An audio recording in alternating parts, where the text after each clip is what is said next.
হঠাৎ তীব্র পেট ব্যথা, কখনো বমি ভাব, প্রস্রাবে জ্বালা। আল্ট্রাসোনোগ্রাফিতে দেখা গেল কিডনি স্টোন। অনেকে ভাবে স্টোন শুধুমাত্র কম জল খেলেই হয়, কিন্তু জানেন কি, আপনার প্রতিদিনের খাদ্যাভ্যাস এই স্টোন তৈরিতে একটু একটু করে সাহায্য করছে। চলুন দেখি কিভাবে আর কি কি খাবার খেলে আমাদের শরীরে কিডনি স্টোন তৈরির প্রবণতা বেড়ে যায়।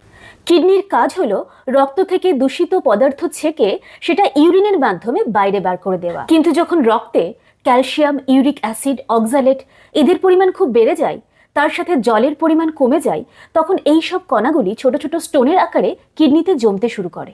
এই ক্যালসিয়াম অক্সালেট স্টোন এবং ইউরিক অ্যাসিড স্টোনই হলো কিডনি স্টোনের সবচেয়ে কমন দুটি ভ্যারাইটি। অতিরিক্ত লবণযুক্ত খাবার যেমন বিভিন্ন প্রকার চিপস, প্রসেসড ফুড, আচারে থাকা সোডিয়াম ইউরিনে ক্যালসিয়ামের নিঃসরণ বাড়িয়ে তোলে।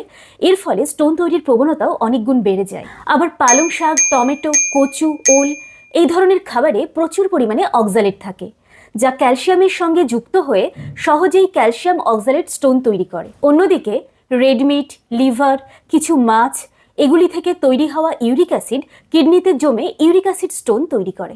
তার সাথে আবার যদি জল কম খান, তাহলে ইউরিন আরও ঘন হতে থাকে, তখন এই মিনারেলসগুলো সহজেই জমে স্টোন তৈরি করে। তাই যারা কিডনি স্টোনের সমস্যায় ভুগছেন, তারা এই ধরনের খাবারগুলি খাওয়া কমিয়ে দিন।